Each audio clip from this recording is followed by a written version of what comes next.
सतत चालूच असतील आणि त्याच्यामुळे सामाजिक व शांतता व सुरक्षितता जर त्या ठिकाणी धोक्यात येत असेल तर अशा गुन्हेगारांना स्थानबद्ध करण्याची जी प्रक्रिया आहे MPD अंतर्गत, तर ती सुद्धा कारवाई आपण त्या ठिकाणी करत असतो आणि त्या अंतर्गत त्या सदर इस्माला जास्तीत जास्त 12 महिन्यासाठी 1 वर्षासाठी आपण जिल्हाधिकारी यांच्या आदेशाने आपण त्या ठिकाणी थेट जेलमध्ये स्थानबद्ध करत असतो.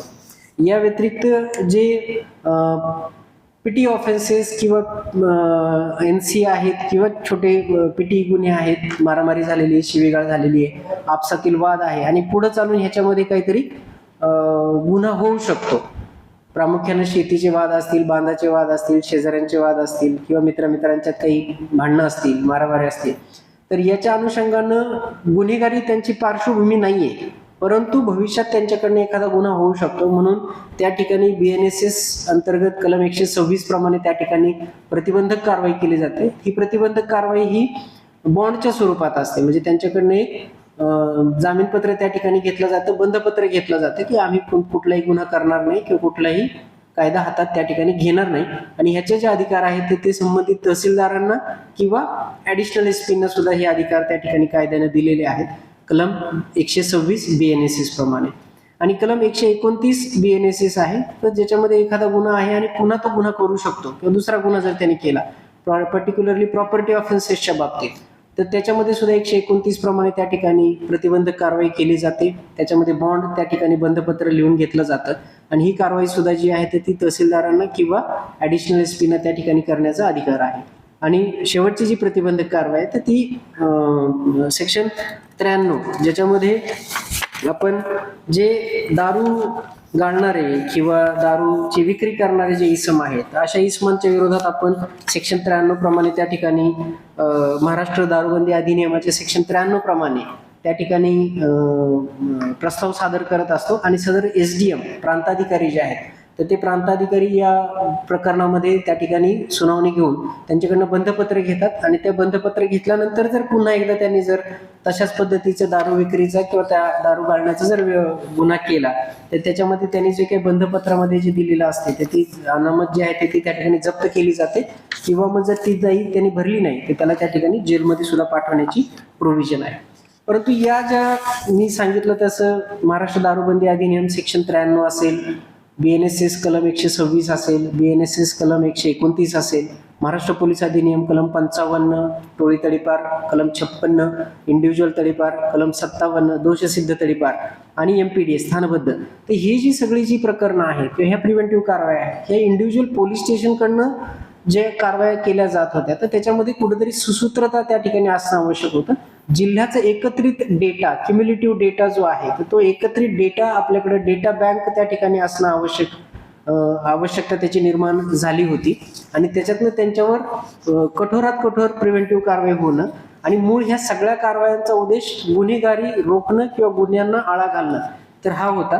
तर या अनुषंगानं आपण गेल्या वर्षी जवळपास 2 महिने ह्या सगळ्या गोष्टींची तयारी आपण त्या ठिकाणी सुरू केली होती आणि त्यासाठी आपण हे सेल सुरू केलं होतं. त्याच्यासाठी अधिकारी अंमलदार त्या ठिकाणी दिले होते, त्यांना पूर्ण जिल्ह्यातला आपण डेटा त्या ठिकाणी गोळा करायला काम त्या ठिकाणी दिलं होतं आणि मग 1 जानेवारी पासून मात्र या टीमने त्यांचं जे काम आहे ते काम त्या ठिकाणी फुल फ्लेज चालू केलेलं आहे.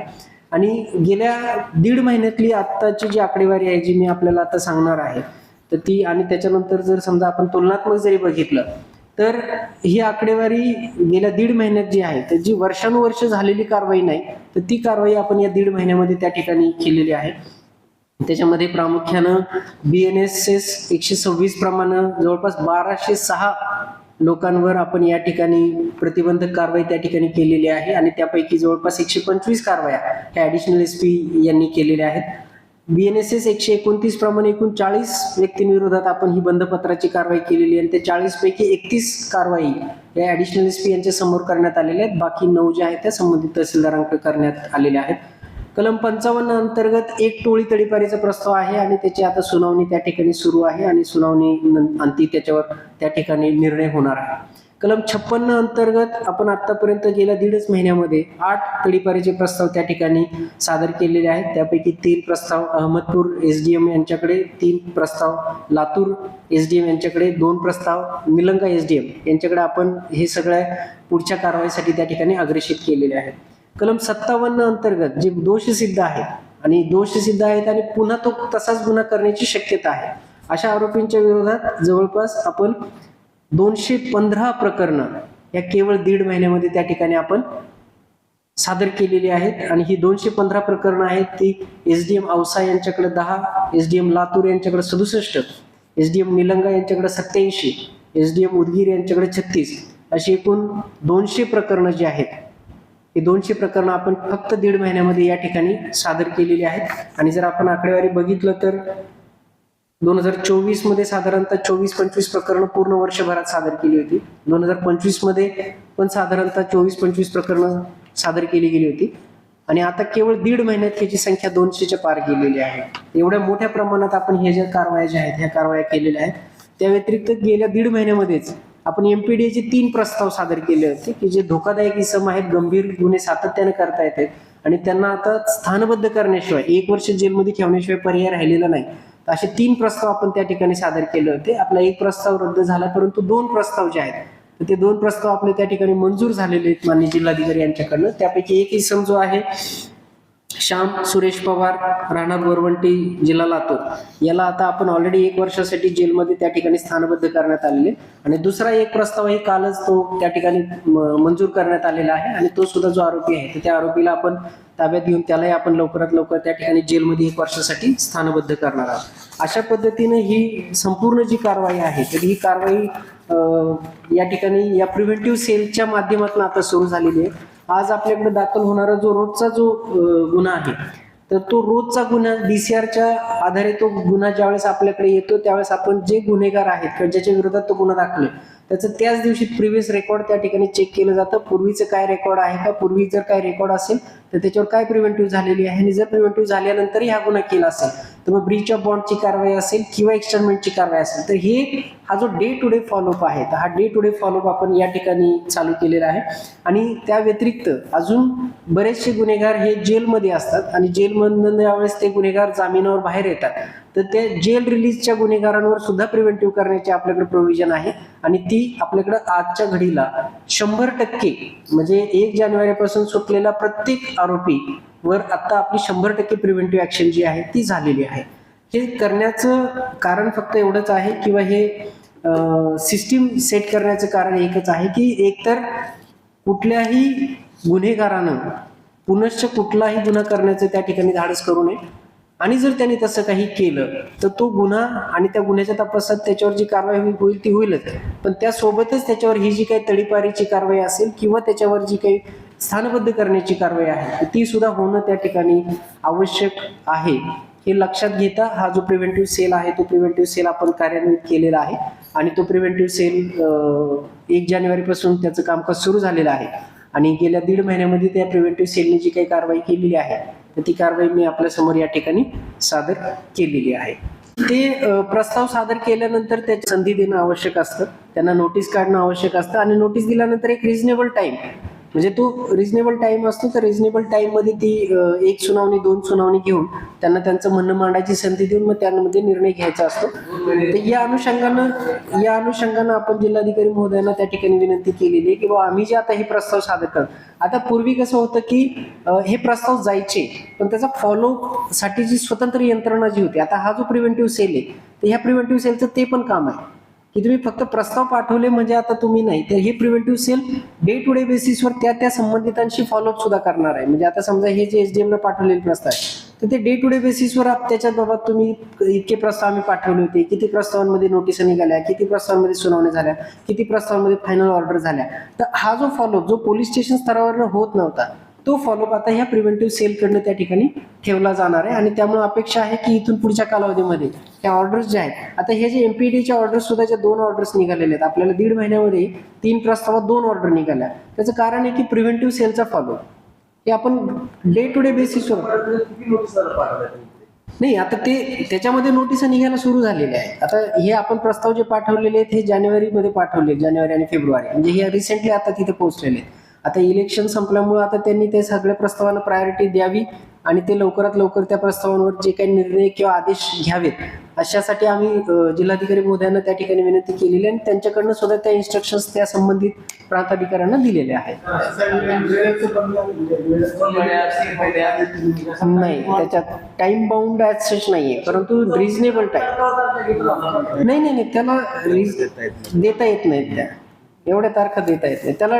ती बेसिकली हद्दपार ही पनिशमेंट नाहीये, ही प्रिव्हेन्शन आहे. आणि त्यामुळे त्याला तुम्ही शिक्षा देत असता तर त्याला त्याचं अजून तो डिले करू शकतो. पण externment is not punishment, it's an prevention. तो आपल्या हद्दीतनं निघून जावा आणि त्याचं जे काही संगत असते किंवा ज्या संगतीमुळे तो गुन्हे करत असेल किंवा ज्या परिस्थितीमुळे तो गुन्हे करत असेल तर ती संगत किंवा त्या परिस्थितीपासून तो दूर जावा, जेणेकरून त्याच्या हातनं गुन्हा घडू नये, हा त्याच्या मागचा उद्देश आहे. एक लक्षात घ्या, आता ही कारवाई झालेली आहे. आता ही कारवाईच्या जेव्हा नोटिसा निघते, जेव्हा हे तडीपार होती आणि हा मेसेज जेव्हा स्ट्रॉंगली जाईल त्यावेळेस ऑटोमॅटिकली मग गुन्हेगारांमध्ये गुन्हे करण्यापासून एक परावृत्त होण्याची जी काही भावना आहे तर ती निर्माण होईल. आता हे आज फर्स्ट टाइम कळते की एवढ्या मोठ्या कारवाई झालेल्या. आज आपण 200 ज्या कारवाई केलेल्या आहेत, या 200 म्हणजे हद्दपारीच्या 57 प्रमाणे ज्या कारवाई केलेल्या आहेत त्यातल्या जवळपास 125 कारवाया ह्या अवैध धंदेवाल्यांवर आहेत. म्हणजे याच्यामध्ये जुगार, मटका आणि गुटखा प्रिव्हेंटिव्हच्या कारवाया वाढतात आणि 60 तडीपारीचे प्रस्ताव असे की जे बॉडी ऑफेंडर्स आहे, ज्यांनी पूर्वी काहीतरी गुन्हा केला. नाही, 302चा आरोपी जर बाहेर आला तर त्याला एमपीडीएसच प्रस्ताव आहे, म्हणजे स्थानबद्ध करणे हाच त्याच्यातला ऑप्शन आहे. कारण 302 सारखा एवढा गंभीर गुन्हा केल्यानंतरही जर त्यात सुधारणा होत नसेल तर आणि त्याचं प्रिव्हियस रेकॉर्ड असेल तर त्याच्यात एमपीडीएस साठी त्याची फिट केस बनते. चोरी करताना जो पकडला असेल तर त्याच्यात प्रिव्हियस रेकॉर्ड बघून त्याला किमान एमपीडीए करण्यासाठी त्याला किमान 6 महिन्यामध्ये 2 गुन्हे त्या ठिकाणी असणं आवश्यक आहे आणि त्याच्या आधीच्या ज्या प्रिव्हेंटिव्ह ऍक्शन सगळ्या झालेल्या असणं अपेक्षित आहे. 126 नंतर 56 आणि मग एमपीडीएस. एमपीडीए मध्ये त्याला आपण 1 वर्ष जेव्हा जेलमध्ये ठेवतो तर त्याच्या आधीचे त्याच्या सगळ्या प्रिव्हेंटिव्ह झालेल्या असणं आवश्यक आहे. पण या अनुषंगानं आपण सातत्यानं अवेअरनेससाठी आपण हे करतो. एपीके फाईलच्या अनुषंगानं तर आपण फार वारंवार जनजागृती करण्याचा प्रयत्न केलेला आहे. आपण त्याच्यासाठीचे मेसेजेस तयार केले, त्यात पर्टिक्युलरली एपीके फाईल आली तर तुम्ही डाउनलोड करू नका, अशा अनुषंगानं आपण वारंवार अवेअरनेस त्या ठिकाणी केलेला आहे. तदनंतरही त्याच्यासाठी आपण अवेअरनेस ऑलरेडी केलेला आहे. सर आपण 40 वर्ष जुने गुन्हे आणि गुन्हेगार सोडून आपण त्यांना शिक्षा दिलेली आहे. एवढे आता प्रस्ताव पण 1.5 महिन्यामध्ये खास काय होतोय गुन्हेगार. एक लक्षात घ्या, डॉर्मंट फाईल मधले 15 वर्षापूर्वीचे 20 वर्षापूर्वीचे आरोपी शोधणं हे बेसिकली कुठलाही गुन्हेगार मग तो कितीही वर्ष जरी लपून राहिला तरी त्याला कायद्याच्या प्रोसेसमध्ये आणणं आणि त्याला त्या कोर्टासमोर उभं करणं आणि न्याय प्रक्रियेतनं जाणं आणि मग तो जर सिद्ध झाला तर त्याला शिक्षा होणं आणि निर्दोष सुटला तर जाहीर. आपल्याला जे कायदेशीर प्रक्रियेचं पालन त्यांनी झालंच पाहिजे. कुणी कायद्याच्या ह्याच्यापासून सुटता कामा नये, ही त्यातली पहिली भूमिका आहे. आणि प्रिव्हेंटिव्ह ऍक्शनचं जे आहे ते प्रिव्हेंटिव्ह ऍक्शनच्या अनुषंगाने ह्याच्या आपल्याला येणाऱ्या कालावधीमध्ये निश्चित जे काही बदल आहेत ते बदल आपल्याला त्या ठिकाणी पाहायला मिळतील. आपल्याला जर वेळ असेल तर आपण थोडंसं तुम्हाला जर तुलनात्मक बघायचं असेल तर मग आपण ते सुद्धा आपल्याला तुम्हाला दाखवता येईल जर तुम्हाला बघायचं असेल. सर आपण एवढं सुंदर म्हणजे एमपीडीएस काम करताय, त्यामध्ये प्रस्तावित पाठवताय चांगल्या प्रकारे, व तिथं अंतिम न्यायालयामध्ये गेल्यानंतर वकील लढवून जामीन मंजूर करून घेतात. त्यामध्ये आपण प्रस्ताव पाठवता काही कमी पडतो का? एक लक्षात घ्या, आता आम्ही आमची कामगिरी 100% करतोय, त्यामुळे आपण तुलनात्मक जे आहे त्याच्यावर भाष्य करूया. 2 मिनिटं हे झालं की बोला. हे साधारणतः जी आकडेवारी आहे 2024 मध्ये जेवढे खून दाखल झाले होते त्याच्यामध्ये 2025 मध्ये जवळपास 17 घट आहे. म्हणजे 2024 मध्ये 59 मर्डर झाले, 2025 मध्ये 42 झाले आणि त्याच्यामध्ये 17 घट आहे. आणि ही जी घट आहे 29% जे खून आहेत ते 29% खुनाचं प्रमाण कमी झालेलं आहे. दरोड्याचं प्रमाण जे आहे ते 57% कमी झालेलं आहे. जबरी चोरीचं प्रमाण 34% कमी आहे. चोरीचं प्रमाण 14% कमी आहे. दंगा दुखापत जी आहे ती 13% कमी आहे. दुखापत 5% कमी आहे. आणि त्याचबरोबर जे अवैध धंद्यांवरची कारवाई आहे त्याच्यामध्ये जुगारामध्ये वाढ आहे, दारूबंदीच्या केसेसमध्ये वाढ आहे. पिटा ऍक्ट मध्ये जवळपास आधीच्या वर्षाच्या तुलनेत दुपटीने वाढ आहे. म्हणजे 2024 मध्ये 6 पिटाच्या केसेस आपण केल्या होत्या, 2025 मध्ये 13 केसेस आपण केलेल्या आहेत. आणि आपण फक्त महिन्यावाईज जर बघितलं म्हणजे जानेवारी 25 आणि जानेवारी 26, तर जानेवारी 26 मध्ये सुद्धा जे काही मर्डर झालेले ते त्याच्यामध्ये 20% त्या ठिकाणी घट झालेली आहे. जे अटेम्प्ट टू मर्डर आहेत 307 सारखे प्रकार, तर त्याच्यामध्ये 57% घट त्या ठिकाणी आपल्याला पाहायला मिळेल. घरफोडीच्या गुन्ह्यांमध्ये 38% घट आहे. दंगा किंवा रायटच्या गुन्ह्यामध्ये 47% घट आहे. दुखापतीच्या गुन्ह्यांमध्ये 19% त्या ठिकाणी घट आहे. आणि अवैध धंद्यांवर कारवाई करताना जुगाराच्या केसेसमध्ये 11% कारवाई वाढलेली आहे आपली. दारूबंदीच्या केसेसमध्ये 11% कारवाई वाढलेली आहे. पिटा ऍक्ट मध्ये गेल्या वर्षी जानेवारीत एकही कारवाई नव्हती, ह्या वर्षी जानेवारीत एक कारवाई, 100% आपली कारवाई. म्हणजे ही जर आकडेवारी आपण बघितली तर ही आकडेवारी अशी सांगते की 24च्या तुलनेमध्ये 25 मध्ये सगळ्याच हेडमध्ये आपण खूप चांगलं काम करून गुन्ह्यांचं प्रमाण कंट्रोल केलेलं आहे. आणि फक्त जानेवारी जरी आपण तुलना केली तर जानेवारी 26 मध्ये सुद्धा ह्या सगळ्या केसेसमध्ये त्या ठिकाणी घट आहे. म्हणजे खून असेल, खुनाचा प्रयत्न असेल, घरफोडी असेल, दंगा असेल, दुखापत असेल, सगळ्याच ह्याच्यात त्या ठिकाणी घट आहे. आणि म्हणजे जे अवैध धंद्यांवर कारवाई त्याच्यात मात्र सगळ्या हेडमध्ये आपली कारवाई त्या ठिकाणी वाढलेली आपल्याला या आकडेवारीतून दिसेल. पुढचं आता आपण फक्त हे जे 7 खुनाचे जे काही गुन्हे घडलेले त्या 7 खुनाच्या गुन्ह्यांचा जर फक्त आपण आढावा घेतला, ज्याच्यात आपण सगळ्यात रिसेंटली जो झालेला आहे त्याचा सुद्धा जर आढावा घेतला, तर पहिला जो गांधी चौकचा जो गुन्हा घडला होता त्याच्यामध्ये 2 अनोळखी मुलांमध्ये जाताना फक्त शिवीगाळ झाली आणि एकाने त्याच्या डोक्यात फळी मारली आणि त्याचा त्या ठिकाणी दुर्दैवाने मृत्यू झाला होता.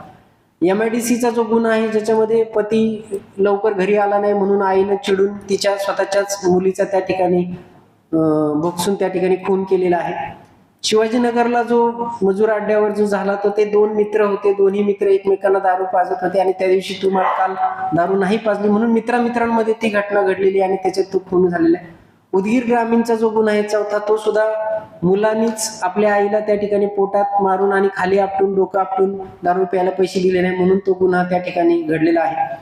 विवेकानंद चौकातला जो गुन्हा आहे तर तो सुद्धा आंबेडकर चौकातला गुन्हा आहे. तर ते दोन्ही जो मरणारा आणि मारणारा हे क्रिमिनल रेकॉर्ड त्यांचं होतं आणि पूर्वीचं रेकॉर्ड होतं, त्यांच्यावर प्रिव्हेंटिव्ह कारवाई सुद्धा झालेली होती आणि त्यांच्या आपसातल्या पैशाच्या देवाणघेवाणीच्या वादातनं तो गुन्हा घडलेला होता.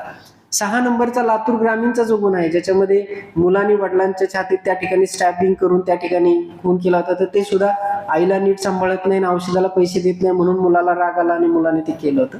आणि शेवटचा जी 7वा जो गुन्हा आहे दुर्दैवानं ज्याच्यामध्ये एका विद्यार्थ्याचा त्या ठिकाणी मृत्यू झालेला आहे, परंतु त्याच्यामध्ये सुद्धा जे बाहेरून आलेला मुलगा होता आणि ज्याने ऍक्च्युअली स्टॅबिंग केलं तो विद्यार्थी नाहीये.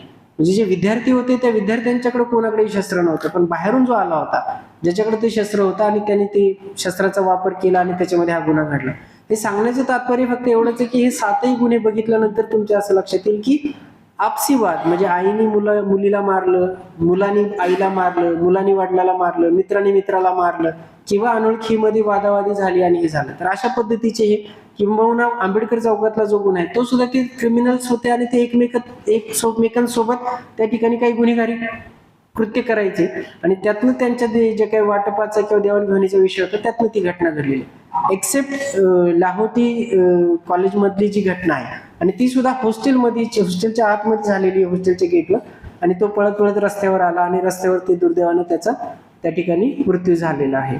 आणि परंतु या सगळ्या केसेसमध्ये इव्हन लाहोटी कॉलेजमध्ये सुद्धा जी काही घटना घडलेली आहे तर त्यातही जे आरोपी आहेत तर ते गुन्हा घडल्यानंतर तात्काळ ते सर्वच्या सर्व आरोपी त्या ठिकाणी अटक करण्यात आले होते 4 आणि त्याचा तपास त्या ठिकाणी इमिजिएटली सुरू करण्यात आला होता आणि त्याच्या तपासाअंती आज 5वा पण एक आरोपी निष्पन्न झाले. त्या 5व्या आरोपीला सुद्धा आज त्या ठिकाणी तपासी अधिकारी जे आहेत तर त्यांनी 5व्या आरोपीला सुद्धा त्या गुन्ह्यामध्ये अटक केलेली. या सर्व गुन्ह्यांमधले जे आरोपी आहेत ते सगळे त्या ठिकाणी तात्काळ अटक करण्यात आलेले आहेत आणि कारवाई सुद्धा त्या ठिकाणी करण्यात आलेली.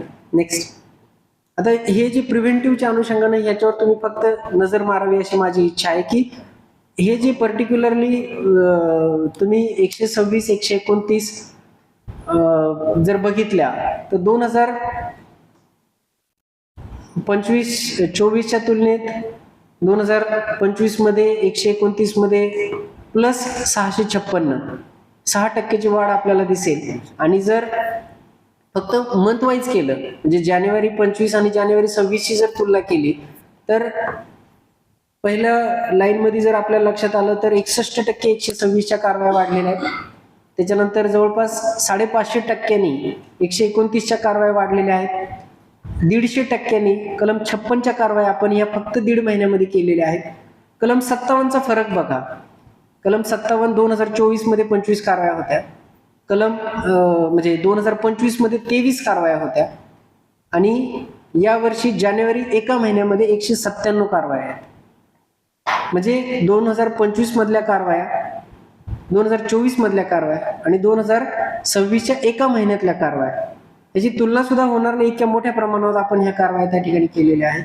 सेम दारूबंदीच्या अनुषंगाने सुद्धा आपण 100% जवळपास डबल, गेल्या वर्षी जानेवारी जेवढ्या केल्या त्याच्या डबल कारवाया आपण केल्या. आणि एमपीडीए मध्ये सुद्धा जानेवारीत एकही कारवाई नव्हती, यावर्षी जानेवारीतच 2 कारवाया आपल्या त्या ठिकाणी झालेल्या आहेत आणि फेब्रुवारीत आपण 3री कारवाई केलेली आहे. म्हणजे आपण जर याच्यामध्ये बघितलं तर प्रिव्हेंटिव्ह मध्ये ही जी काही झालेली वाढ आहे ही केवळ गुन्हेगारी रोखण्यासाठीच जे आमची पावलं आणि आमचं काम आहे. कारण गुन्हेगारी रोखायचे असेल तर त्याला कायदेशीर ज्या तरतुदी आहेत त्या तरतुदींमध्ये बसून त्याला रेकॉर्डवर घेणं, त्याचं कुठेतरी रेकॉर्ड बनवणं, डोजियर बनवणं, त्याच्यावर पहिली 126 करणं, त्याच्यानंतर दुसरा केलं तर 129 करणं, त्याच्यानंतरही केलं तर 56 करून तडीपार करणं, 56 केल्यानंतर जर सुधारणा नाही झाली तर एमपीडीए करून स्थानबद्ध करणे. दॅट इज स्टेजेस आहेत. परंतु ह्या स्टेजेस तेव्हाच होतात. मी एमपीडीए तेव्हाच करू शकतो जेव्हा मी 56 किंवा काहीतरी केलेलं असेल.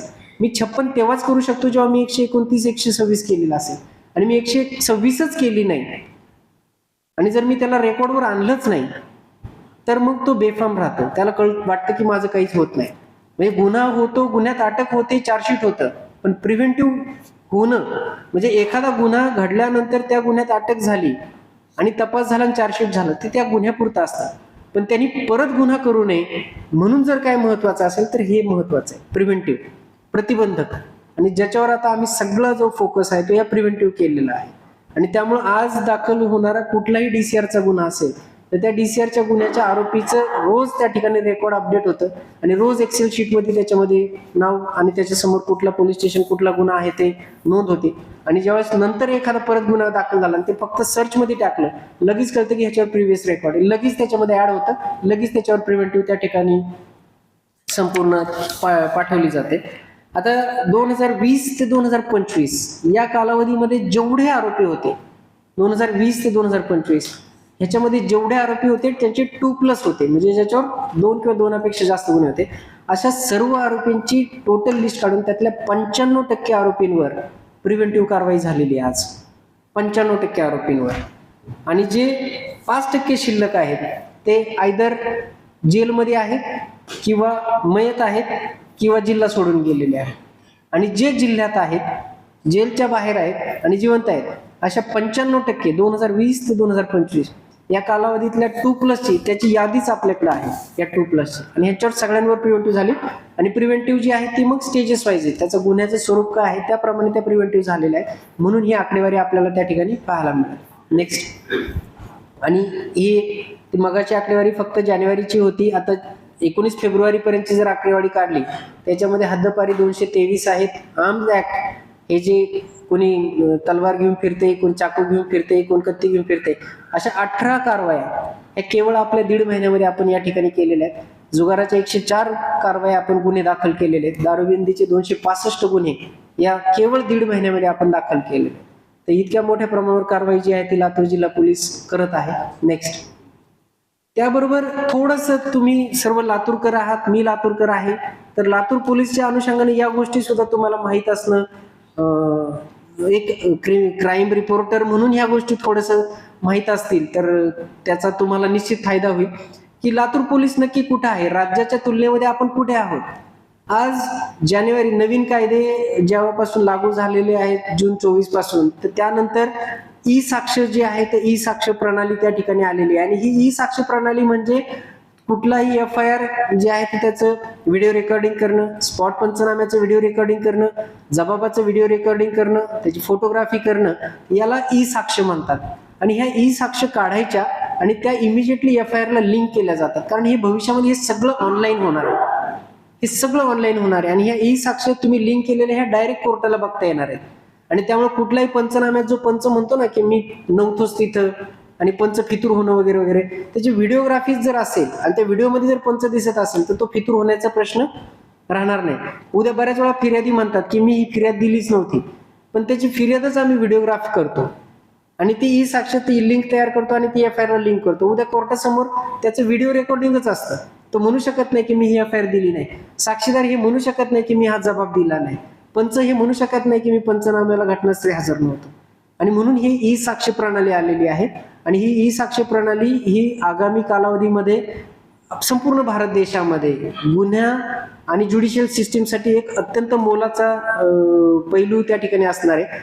आणि ह्याची अंमलबजावणी जी आहे ही अंमलबजावणी करण्यासाठी संपूर्ण राज्यातले सगळे जिल्हा आणि कमिशनरेट त्या ठिकाणी प्रयत्न करता येतील.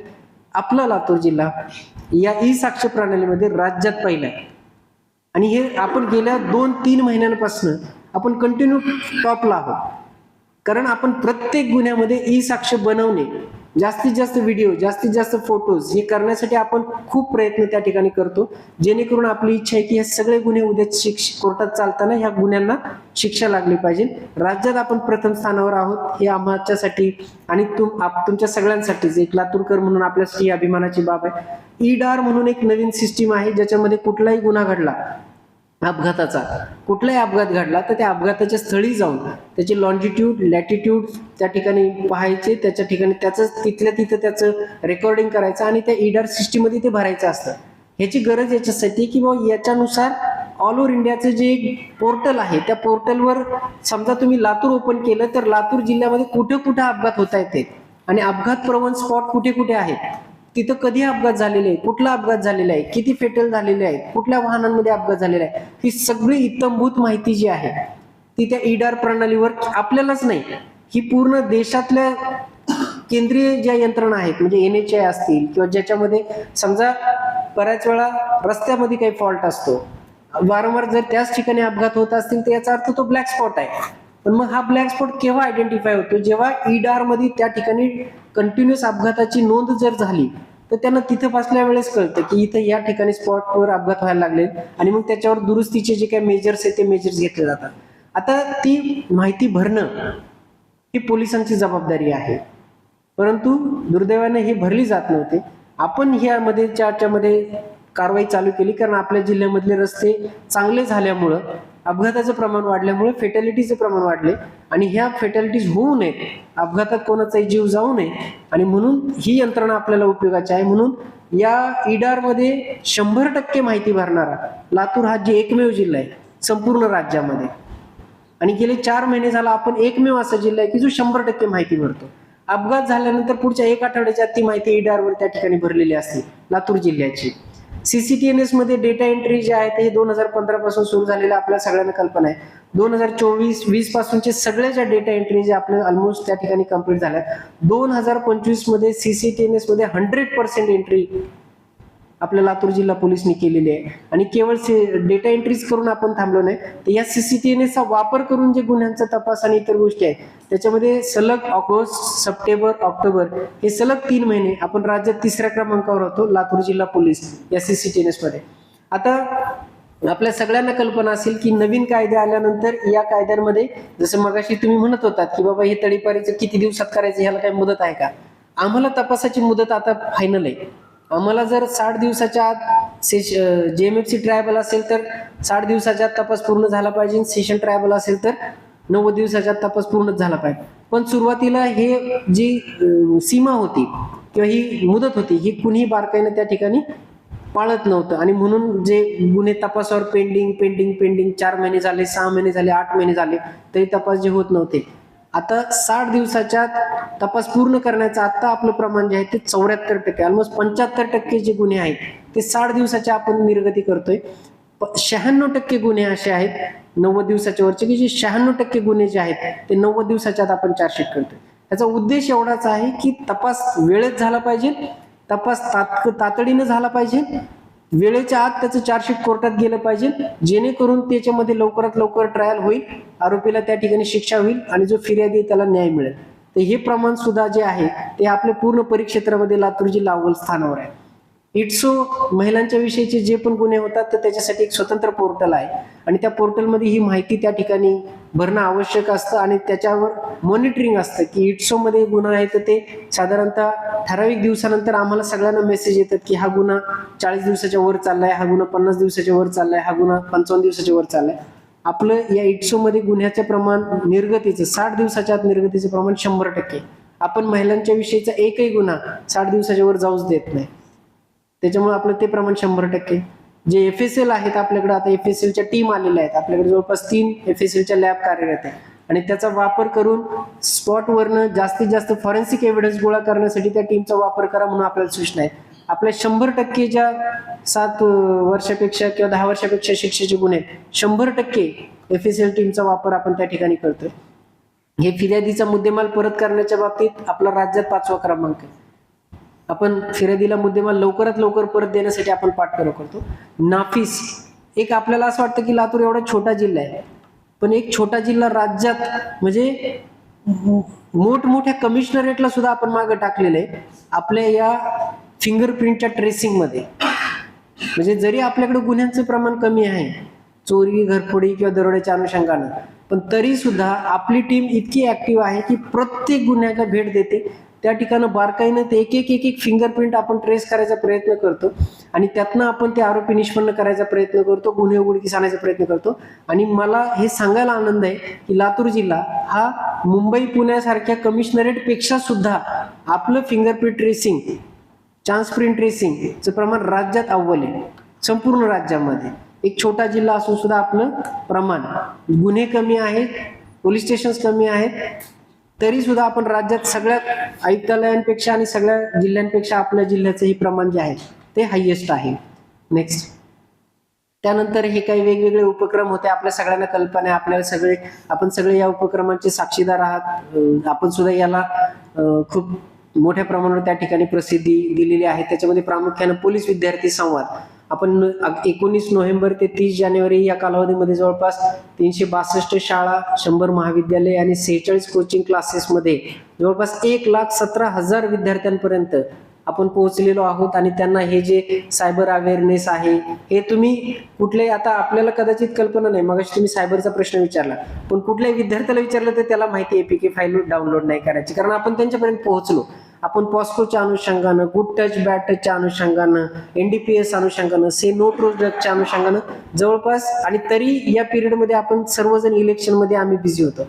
ते करत असताना सुद्धा आम्ही साईड बाय साईड हे काम केलं. जिकडे नगरपालिका होत्या तिकडे महापालिकेवाल्यांना सांगितलं तुम्ही शाळेत जा, महापालिकेचं इलेक्शन लागलं की ग्रामीणवाल्यांना सांगितलं आता तुम्ही शाळेत जा, मग जिल्हा परिषद चालू झाल्यावर महापालिकेतल्या वाल्यांना सांगितलं का आता तुम्ही शाळेत जा. परंतु आपण हे काम सातत्यानं चालू ठेवलं.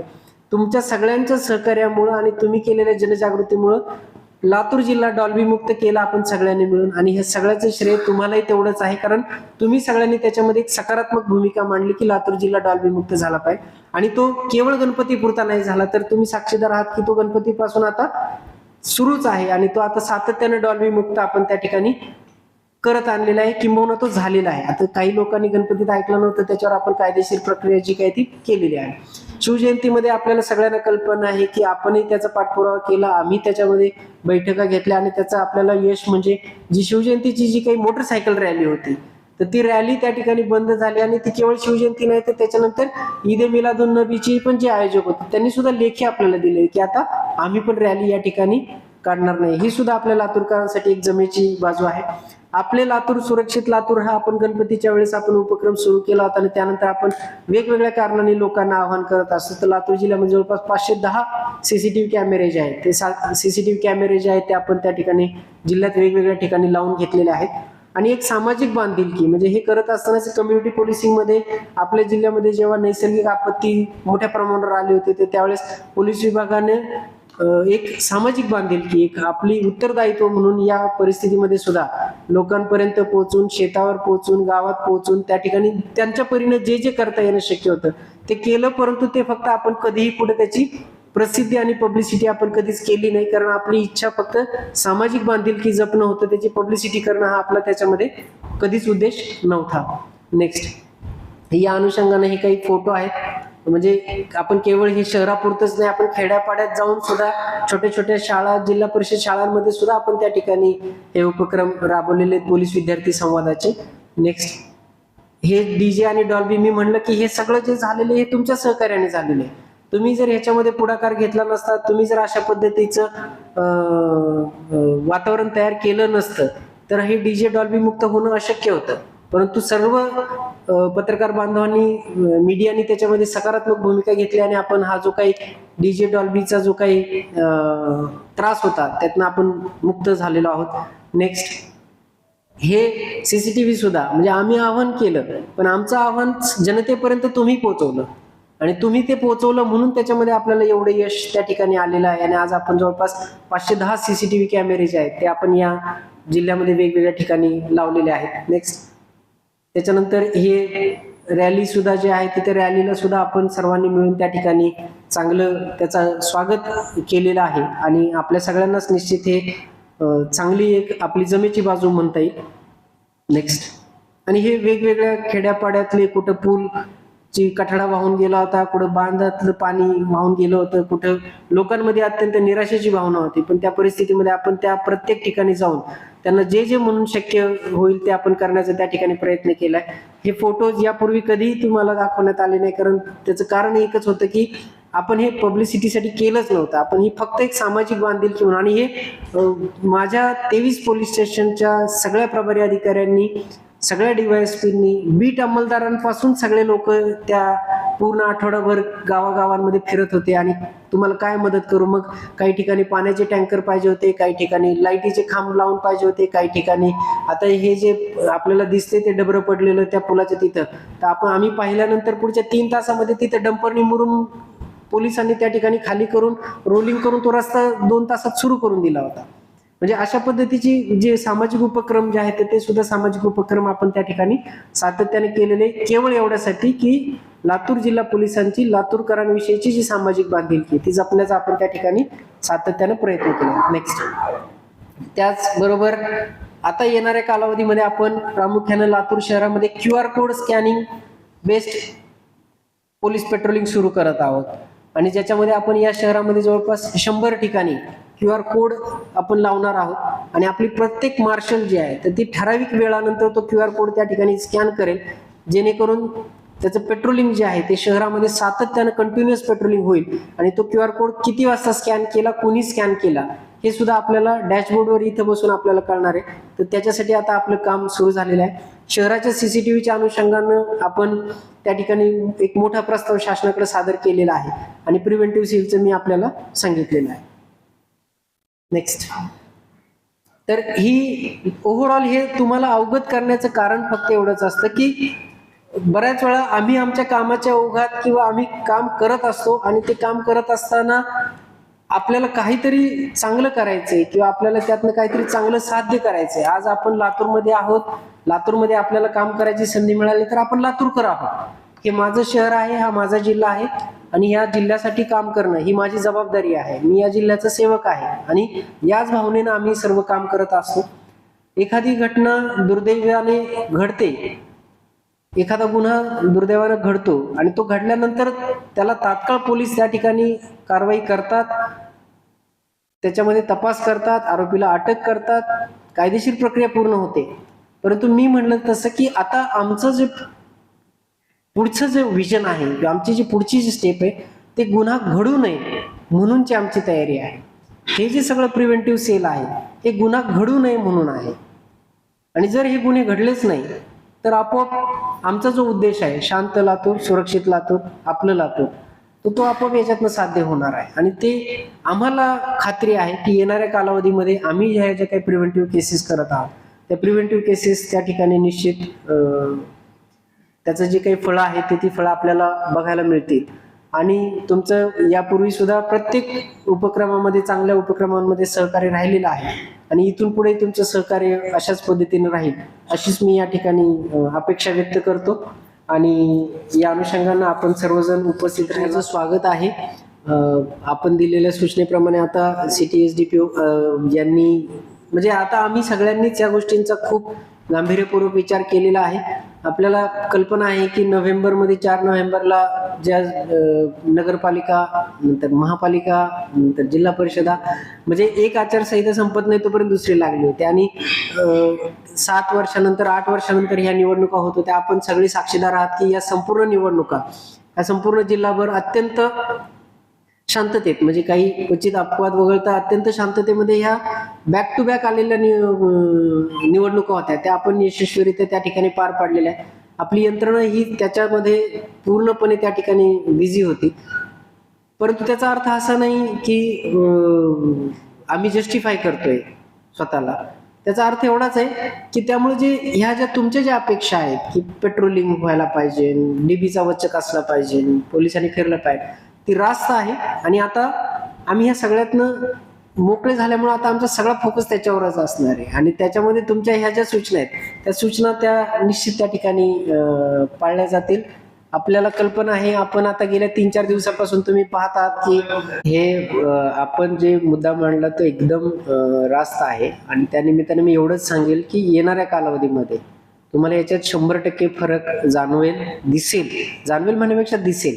योगायोगाने आपल्याकडं मंगेश ॲडिशनल SP आहे. मंगेशने ऑलरेडी स्वतः सिटीमध्ये काम केले, त्यामुळे त्याला सिटीची पूर्ण माहिती आहे.